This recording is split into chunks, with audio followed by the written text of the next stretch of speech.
नमस्कार, news times में सभी दर्शकों का स्वागत है। मैं हूं आर्यन गुप्ता। ये खबरों में आगे बढ़ने से पहले एक नज़र डालते हैं आज के मुख्य समाचारों पर। पार्लर संचालिका हत्याकांड का खुलासा, गला दबाकर हत्या करने वाला गिरफ्तार। जेएनएसी के सफाई कर्मियों का आंदोलन जारी, न्यूनतम वेतन व अन्य सुविधाओं की मांग। सरायकेला खरसावां पुलिस ने अंतर्राज्यीय मोबाइल चोर गिरोह के 9 सदस्यों को पकड़ा, 75 स्मार्टफोन बरामद। और टाटा स्टील कंपनी में सफाई कर्मियों के सीधी बहाली की मांग को लेकर झारखंड मजदूर यूनियन ने फूंका आंदोलन का बिगुल। अब खबरों को विस्तार से देखते हैं। बर्मा माइंस थाना अंतर्गत ट्यूब कंपनी गेट के पास अवस्थित एक जेंट्स पार्लर में पिछले दिनों पार्लर संचालिका कमरजीत कौर का शव पाया गया था। पुलिस ने इस हत्याकांड का खुलासा करते हुए रमेश मुखी नामक युवक को गिरफ्तार किया है, जिसने हत्या करने की बात कबूल कर ली है। जमशेदपुर पुलिस ने बीते 20 सितंबर को बर्मा माइंस थाना अंतर्गत ट्यूब गेट के समीप स्थित जेंट्स पार्लर की संचालिका कमलजीत कौर हत्याकांड मामले का खुलासा करते हुए मुख्य अभियुक्त को गिरफ्तार कर न्यायिक हिरासत में भेज दिया है। पुलिस की गिरफ्त में आए युवक का नाम राकेश मुखी है, जो केबल हरिजन बस्ती का रहने वाला है। जानकारी देते हुए Jamshedpur SSP doctor M Tamilvanan ने बताया कि घटना के वक्त आरोपी ने अत्यधिक शराब पी रखी थी और पार्लर में मसाज कराने के दौरान उसने पार्लर संचालिका के साथ अश्लील हरकत करने का प्रयास किया, जिसको लेकर दोनों के बीच नोकझोंक हुई और आरोपी ने संचालिका के दुपट्टे से गला घोंटकर उसकी हत्या कर दी। 30 तारीख को सोमवार को बर्मा माइंस थाना अंतर्गत ट्यूब गेट के बगल में अवस्थित जो सनराइज ब्यूटी पार्लर है, उनके संचालिका कमलजीत कौर उर्फ कोमल, उनका जो है हत्या कर दी गई थी उनके अपने दुकान में ही नॉन व्यक्ति के द्वारा। तो जिसमें त्वरित गति से हम लोग काम करते हुए काम दर्ज कर अग्रतर अनुसंधान शुरू करवाया गया था, जिसमें कल हम लोगों के लिए एक सफलता मिली है कि जो राकेश मुखी पिता है राजकिशोर मुखी और केवल हरिजन बस्ती का रहने वाला है, इनके द्वारा ये कांड का कारित करने का हम लोगों को मालूम पड़ा। इनसे पूछताछ के क्रम में इन्होंने अपने पूरे कार्यक्रम को एक्सेप्ट भी कर लिए हैं स्पीकर के ध्यान में।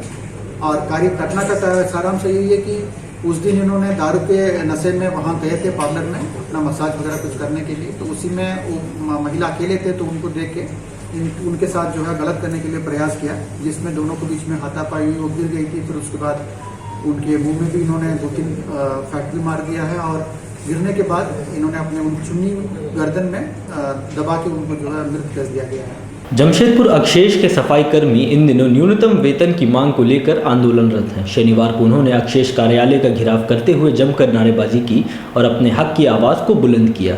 हालांकि 2 दिन पूर्व उन्हें आश्वासन दिया गया था, पर इस दिशा में कोई पहल नहीं की गई थी। जमशेदपुर अक्षेस के तहत सफाई कर्मचारी इन दिनों अपने न्यूनतम वेतन की मांग को लेकर आंदोलनरत है। शनिवार को भी उनके द्वारा अक्षेस कार्यालय का घेराव किया गया और जमकर नारेबाजी की गई। इन सफाई कर्मियों को इनका न्यूनतम वेतन नहीं दिया जा रहा है, साथ ही साथ इनका बोनस, पीएफ और ईएसआई भी नहीं मिल रहे हैं, जिस कारण ये आंदोलन को मजबूर है। वैसे पूर्व में भी इनके द्वारा धरना दिया गया था और तभी वार्ता कर इन्हें पूर्ण भुगतान का आश्वासन दिया गया, लेकिन ऐसा नहीं हुआ और शनिवार को दोबारा उन्होंने अक्षेस गेट को जाम कर दिया। न्यूनतम मजदूरी दर लागू करना होगा, श्रम कानून को सख्ती से पालन करना होगा, मजदूरों पर शोषण करना बंद करो। 29 तारीख को 12:30 बजे निर्धारित किया गया है जेएनएसी ऑफिस में। बड़ा साहब आएंगे, बड़ा साहब है नहीं, बाहर चले गए, बोल रहे कि मीटिंग में जा रहे हैं, वार्ता होने आए। मामला चल रहा है पिछले शनिवार से। पिछले शनिवार को हम लोग मंत्री, हम लोग का जो क्षेत्र के मंत्री हैं, विधायक हैं, उनके पास हम लोग गए थे मांग पत्र लेकर के। जो समस्याएं हो रही है हम लोग अपना स्तर से जांच की, गड़बड़ी है, हम लोग लेके गए मंत्री जी। तुरंत संडे का दिन पिछले रविवार को बुलाए लेबर कमिश्नर साहब को, सामने वार्ता किया हम लोग का सामने, और बोले कि जो भी नियम है लेबर लोग का वो लागू कर दीजिए, चलो उनका समस्या समाधान करिए। फिर लेबर कमिश्नर साहब 15 तारीख को डेट निर्धारित किए। उस डेट में हम लोग सब गए, लेकिन जेएनएसी का बड़ा साहब नहीं गए और ठेकेदार लोग नहीं आया। फिर हम लोग मजबूरन बात होकर के 16 तारीख को यहाँ धरना में बैठे।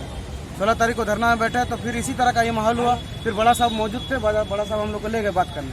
फिर बड़ा साहब को जो डिमांड था, जो बात है बताओ, हम लोग वाले जो मंत्री जी को कॉपी दिए तो कॉपी उनको दे दी। क्या डिमांड आप लोगों का? डिमांड है कि श्रम कानून में जो भी नियम है, जैसा मिनिमम बेस देना, बोनस देना, छुट्टी का पैसा देना, सेफ्टी का साधन देना।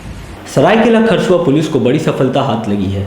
जिले में अंतर्राज्य मोबाइल चोर गिरोह के 9 सदस्यों को गिरफ्तार किया गया है और उनके पास से 75 चुराए गए स्मार्टफोन्स बरामद किए गए हैं। गिरोह के कुछ सदस्य पश्चिम बंगाल से भी हैं। सरायकेला खरसवां पुलिस को बड़ी कामयाबी हाथ लगी है, जहां जिला पुलिस ने बड़े मोबाइल चोर गिरोह का खुलासा करते हुए 9 लोगों को गिरफ्तार किया है। पुलिस की गिरफ्त में आए चोरों के नाम मिथुन मंडल, राहुल नुनिया, शुभम तुरी, चंदन महतो, कृतन नुनिया, राहुल नुनिया, राहुल पासवान, रामदुलार पंडित और शर्मा कर्मकार है। जिले के एसपी आनंद प्रकाश ने बताया कि उनके पास से अलग अलग कंपनियों के 75 चोरी के मोबाइल बरामद किए गए हैं। उन्होंने बताया कि गिरोह के ज़्यादातर सदस्य 3 पहाड़ी गिरोह के हैं, जबकि कुछ सदस्य बंगाल के भी हैं। उन्होंने बताया कि खरसवां साप्ताहिक बाजार में कुछ लोगों के मोबाइल चोरी की बात प्रकाश में आई थी। पुलिस एवं ग्रामीण के सहयोग से एक व्यक्ति को चोरी के 2 मोबाइल के साथ पकड़ा गया था। दिल्ली के रोहिणी कोर्ट में शुक्रवार को हुई गोलीबारी और खूनी वारदात के बाद पूरे झारखंड के सभी न्यायालयों में सुरक्षा बढ़ा दी गई है और पुलिस अलर्ट मोड पर आ गई है। जमशेदपुर व्यवहार न्यायालय की सुरक्षा भी बढ़ा दी गई है। दिल्ली के रोहिणी कोर्ट में कल हुई खूनी वारदात के बाद पूरे झारखंड के न्यायालयों को राज्य पुलिस अलर्ट मोड पर है। इधर जमशेदपुर में भी सिविल कोर्ट और अनुमंडल कोर्ट की सुरक्षा बढ़ा दी गई है। जानकारी देते हुए Jamshedpur SSP doctor M Tamilvanan ने बताया कि धनबाद की घटना के बाद से ही जमशेदपुर सिविल कोर्ट की सुरक्षा बढ़ा दी गई है। इसके अलावा जजों एवं उनके परिवारों की भी सुरक्षा बढ़ाई गई है। वहीं उन्होंने बताया कि कोर्ट में आने जाने वाले लोगों की गहनता से जाँच की जा रही है। हम लोग जो धनबाद के जो कांड हुआ था उसके बाद हम लोगों को पीडीजे सर से मिल के हम लोग इसमें पूरे जो जमशेदपुर सिविल कोर्ट और घाटशिला सिविल कोर्ट का हम लोग पूरे इसमें रिव्यू किए थे और हम और जो कोर्ट के प्रभारी हैं सुरक्षा प्रभारी डीएसपी सीसीआर हम लोग पर्सनली वहाँ गए और जो भी हमारे पास सुरक्षा का कमी थी, जैसे आदमी का कमी है उसको हम लोग अभी बढ़ाए हैं। जो हथियारधारक कांस्टेबल का कमी है उसको हम लोग हथियार बढ़ाएं। गुप्त सूचना के आधार पर जमशेदपुर आबकारी विभाग की टीम ने एमजीएम थाना अंतर्गत छोटा बाकी डैम के पास छापामारी करते हुए 150 लीटर अवैध शराब जब्त की और अवैध भट्टी को ध्वस्त कर दिया। हालांकि इस दौरान किसी की गिरफ्तारी नहीं हो पाई। जमशेदपुर आबकारी विभाग को एक बार फिर से बड़ी सफलता हाथ मिली है, जहां विभाग ने एमजीएम थाना क्षेत्र में छापामारी कर शराब भट्टियों को ध्वस्त किया है। बताया जाता है कि विभाग को इस इलाके में शराब भट्टी संचालित होने की गुप्त सूचना मिली थी और इसी के आधार पर विभाग ने छोटा बाकी डैम के समीप 2 स्थानों पर छापामारी की और यहां से 7000 लीटर जावा महुआ और तकरीबन 150 लीटर चौलाई शराब बरामद किया है। हालांकि दोनों ही भट्टी जंगल के इलाके में संचालित थे और इस कारण यहाँ से गिरफ्तारी नहीं हो पाई है। हमें सूचना प्राप्त हो रही थी कि छोटा बाकी जो डैम है उसके किनारे बृहद पैमाने पे अवैध शराब का कारोबार किया जा रहा है, वहाँ पे बनाया जा रहा है और उसको बेचा जा रहा है। उसी को हम लोग सत्यापित करते हुए कल सहायक आयुक्त पद पूर्वी सिंहभूम के आदेशानुसार छोटा बाकी जो डैम है उसके किनारे जंगल में एक बृहद पैमाने पर अवैध चुलाई शराब की भट्टी चलाई जा रही थी। उसको हमने ध्वस्त किया। वहाँ से तकरीबन 4000 kg जावा महुआ और 90 लीटर अवैध चुलाई शराब बरामद किया गया। झारखंड मजदूर यूनियन द्वारा साफ सफाई कर्मचारियों को टाटा कंपनी में सीधी बहाली की मांग एक बार फिर से उठाई गई है। प्रबंधन ने एक शर्त रख दी है कि सिर्फ कर्मियों को कम से कम मैट्रिक पास होना अनिवार्य है, जिस पर यूनियन ने एक बार फिर से आंदोलन का बिगुल फूंक दिया है। पूर्व मंत्री दुलाल भुइयां ने प्रेस वार्ता कर झारखंड मजदूर यूनियन एवं टाटा स्टील दलित कर्मचारी यूनियन की ओर से चलो दिल्ली का नारा लगाया एवं निजी सफाई कर्मी एवं मजदूरों के हितों को देखते हुए वेतन बढ़ोतरी को लेकर एक बैठक रखी, जिसमें उन्होंने मजदूरों के हित में आंदोलन करने की बातें कही। इसी को देखते हुए 27 सितंबर को उन्होंने सभी से अपनी उपस्थिति पूर्ण रूप से दर्ज करने की गुजारिश की। केंद्रीय अध्यक्ष दुलाल भुइयां ने बताया कि मजदूरों के लिए स्थायी नौकरी वेतन बढ़ोतरी को लेकर पुरजोर आंदोलन के लिए तैयार वे मुख्यमंत्री आवास पर एक धरना प्रदर्शन करेंगे। वे दिल्ली जाकर प्रधानमंत्री आवास एवं जंतर मंतर पर भी धरना देंगे। इसके बाद भी अगर केंद्र सरकार मजदूरों के हित में कोई जवाब नहीं देती है तो वे राष्ट्रपति से भी बात करेंगे। झारखंड मजदूर यूनियन के तरफ से टाटा दलित साफ सफाई मजदूर संघ दोनों मिलकर जो आज प्रेस कॉन्फ्रेंस हम लोग कर रहे हैं, और ये प्रेस कॉन्फ्रेंस इसलिए है कि टाटा साहब ने, रतन टाटा साहब ने 2 चिट्ठियां दी और इस चिट्ठी जो पूर्व हमारे घोषित आंदोलन चरणबद्ध आंदोलन में जो मजदूर का साफ सफाई कर्मचारी का लड़ाई, ये मजदूर का लड़ाई को एक संतोषजनक चिट्ठी में हमको जवाब नहीं मिला। हमने सरकार से भी ये बात को रखा, डीएलसी का भी घेराव किया है, डीसी का, डीएलसी का, एमडी का, कंपनी गेट का सारा चीज करने के बाद में एक लॉलीपॉप जैसा चिट्ठी। आप असंतुष्ट कहाँ हैं? असंतुष्ट इसलिए है कि हमारे मजदूर जो है, जो साफ सफाई मजदूर हैं,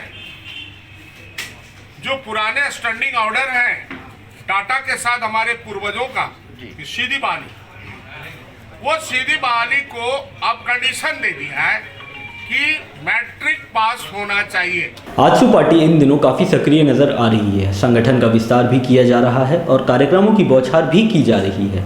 2 अक्टूबर को गांधी जयंती के मौके पर पार्टी ने झारखंड के 4000 से ज़्यादा पंचायतों में एक साथ सम्मेलन का आयोजन किया है। एक साथ आजसू पार्टी सम्मेलन करेगी। इसे लेकर आजसू ने सभी स्तरों पर तैयारियां तेज कर दी है।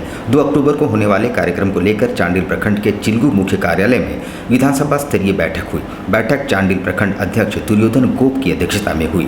बैठक में ईचागढ़ विधानसभा प्रभारी देवराज महतो ने आजसू पदाधिकारी एवं कार्यकर्ताओं को आजसू के प्रतीक चिन्ह बनाकर स्वागत किया।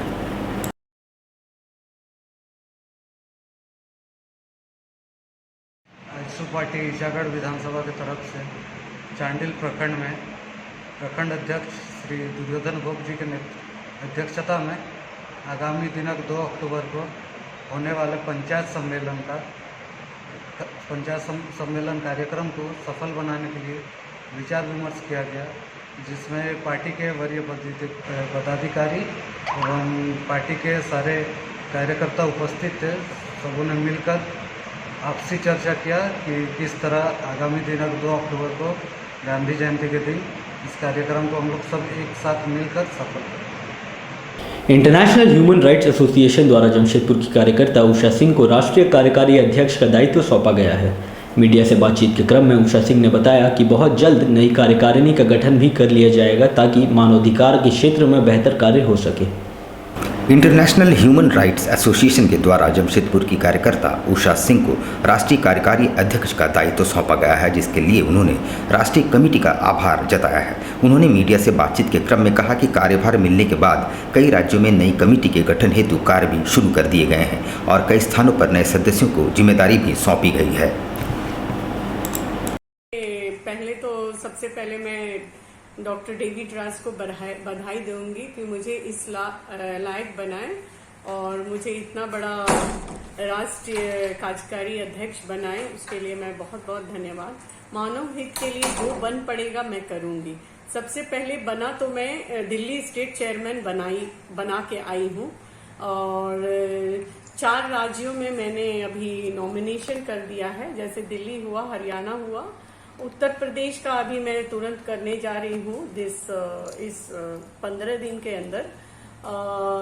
मैं उत्तर प्रदेश और गैंगटॉक, शिमला, दार्जिलिंग और सभी जगहों से मेरे पास आ गया है लोगों का और काफ़ी राज्यों से आ रहा है। तो मैं सबसे पहले जितने भी पुराने कार्य पे थे ऑल इंडिया में, सबको जो वर्क नहीं कर रहे हैं यहाँ नीचे से लेकर ऊपर तक मैं कमेटी को भंग करके चेंज करूंगी। इधर रोहिणी फायरिंग की घटना के बाद जमशेदपुर न्यायालय परिसर में भी सुरक्षा व्यवस्था काफ़ी बढ़ा दी गई है। बार एसोसिएशन और अधिवक्ताओं ने मांग की है कि परिसर में प्रवेश करने वाले हर शख्स की अच्छे तरीके से तलाशी ली जाए। इधर रोहिणी फायरिंग की घटना के बाद जमशेदपुर न्यायालय परिसर में सुरक्षा व्यवस्था काफ़ी बढ़ा दी गई है। बार एसोसिएशन और अधिवक्ताओं ने मांग की है कि परिसर में प्रवेश करने वाले हर शख्स की सघन तलाशी होनी चाहिए। हमारे संवाददाता ने अधिवक्ताओं से बातचीत की तो उन्होंने सुरक्षा व्यवस्था को संतोषजनक बताया और कहा कि ऐसी व्यवस्था कुछ दिनों के लिए नहीं बल्कि हमेशा के लिए होनी चाहिए ताकि हम खुद को सुरक्षित महसूस कर सकें। सुरक्षा व्यवस्था पहले के अपेक्षा तो ठीक है, पर और ही कड़ाई से इसका पालन होना चाहिए, क्योंकि बहुत से ऐसे लोगों का प्रवेश होता है जो असामाजिक तत्व होते हैं और उनकी गहन जांच होनी चाहिए और कम से कम जो भी वाहन भी आते हैं वाहनों का भी जांच होना चाहिए। कम से कम वकीलों का वाहन का जो भी परोक्ष रूप से जांच हो और उनको प्रवेश कराया जाए और बाहरी लोगों का जितने वाहन हैं या बाहरी लोगों के जो भी आते हैं उनका पूर्ण रूप से जांच होना चाहिए। कलकत्ता के जाने माने ऑर्थोपेडिक डॉक्टर राकेश राजपूत ने हाल ही में एक नई पद्धति से रोबोट की मदद से एक मरीज के घुटने का सफल प्रत्यारोपण किया है। यह उनकी 100वीं सफल सर्जरी थी। कोलकाता के मल्टी स्पेशलिस्ट अस्पताल CMRI के जाने माने एवं विशिष्ट orthopaedic robotic surgeon doctor Rakesh Rajput ने हाल ही में इस महीने रोबोट की मदद से घुटने की 100वीं सफल सर्जरी पूरी की है। पूर्वी भारत में पहली सफल रोबोटिक जॉइंट रिप्लेसमेंट सर्जरी की थी। इस तरह की सर्जरी उन्हें कम समय की सर्जरी के समान अनुभव प्रदान करती है।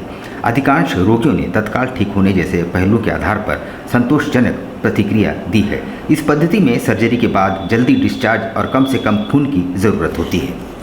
वो रोबोटिक सर्जरी के बारे में है, घुटने चेंज के बारे में और हिप चेंज के बारे में। तो ये रोबोटिक सर्जरी हमने CMRI में शुरू की थी और जस्ट कुछ दिन पहले ही हमने हमारा 100 पेशेंट का जो फाइनल रिजल्ट है वो सामने आया है। And I be happy to say कि we have 100 out of 100 success, so which is unusual but we have achieved it. और इसमें हमारा लर्निंग फेज भी था, मतलब हमने फर्स्ट एक दो पेशेंट पे जो शुरू जब किया था तो हमने बाहर से सर्जन को भी बुलाया था जो ये सब कर चुका है। तो थर्ड केस से हमने सब खुद ही करना शुरू किया था। जमशेदपुर में मेरे को आते हुए करीब 8 साल हो गए हैं और लास्ट 2 साल से मैं नहीं आ पाया जब से कोरोना शुरू हुआ था, क्योंकि ट्रेन बंद थी बहुत दिन तक। तो जब ट्रेन सब अच्छे से शुरू हो गई हैं and safety has been establish, हम लोग फिर से स्टार्ट किया यहाँ पे। वो सेम क्लिनिक ही है हमारा भालूबस्ता चौक में, वो जो हनुमान की जो मंदिर की मूर्ति है वहाँ पे उसके नीचे में। It's called I think Sai diagnostic now. Robot surgery है क्या सर? तो रोबोटिक सर्जरी का जो है कि रोबोट तो देखो लाइफ में हर जगह पे आ गया आपके पास। इवन आपका जो फ़ोन जिससे आप छूट रहे हो ये भी एक तरह का रोबोट ही है इसके अंदर में। सो रोबोटिक सर्जरी का मेन कारण यह है कि प्रिसिशन, एक्यूरेसी, सूक्ष्मता और पेशेंट के लिए लॉन्जिविटी। अब लेते हैं एक छोटा सा ब्रेक। आप कहीं मत जाइएगा, ब्रेक के बाद खबरों का दौर जारी रहेगा। आप देखते रहिए News times.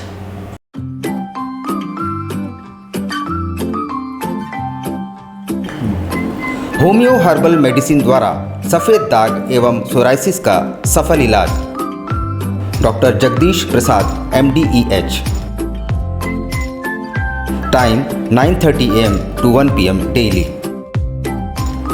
Address near Ram Mandir, tempo stand, Sonari, Jamshedpur. House number E/362। Contact 9031950346।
Shiksha निकेतन CBSE एफिलिएटेड आपके बच्चों के सुनहरे भविष्य का दूसरा नाम गायत्री शिक्षा निकेतन।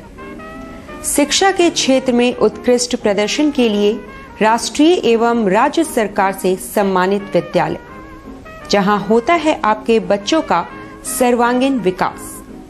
गायत्री शिक्षा निकेतन उच्च स्तरीय और आधुनिक उपकरणों से lace computer lab, science lab, आधुनिक क्लासरूम्स। गायत्री शिक्षा निकेतन।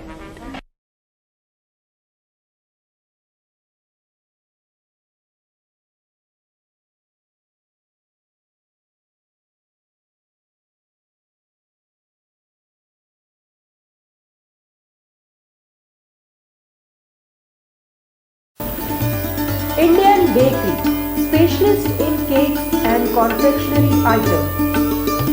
Online booking facilities. Specialist in all types of patties, cakes, cookies, pizza, burger, hot dog, eggless cake, birthday cake, anniversary cakes, wedding cakes,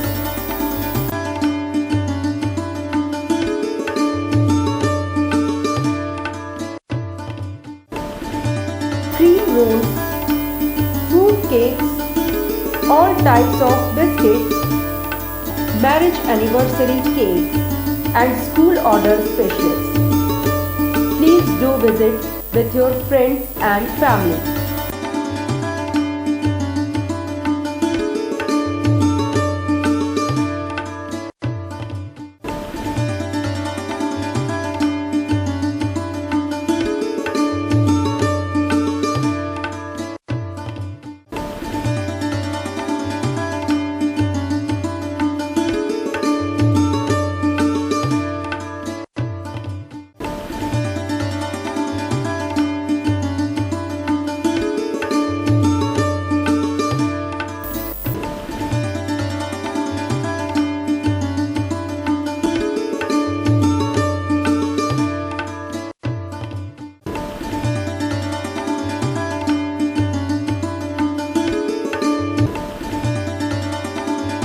बवासीर से अब घबराना क्या, चाहे किसी तरह का हो बवासीर, चाहे खूनी हो या वादी, मात्र 7 दिनों में उपचार की पूरी गारंटी। शमीम खान नवेदी। बवासीर 2 तरह का होता है, एक खूनी होता है, एक वादी होता है। कहाँ से लोग आते हैं? पूरे झारखंड से आते हैं। आप ये भी मान लें कि पूरे ऑल ओवर इंडिया से काफी जगह से लोग आते हैं।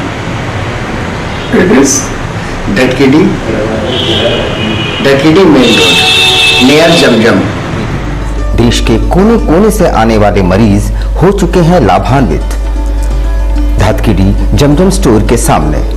कॉन्टैक्ट 9308081071 9031612032।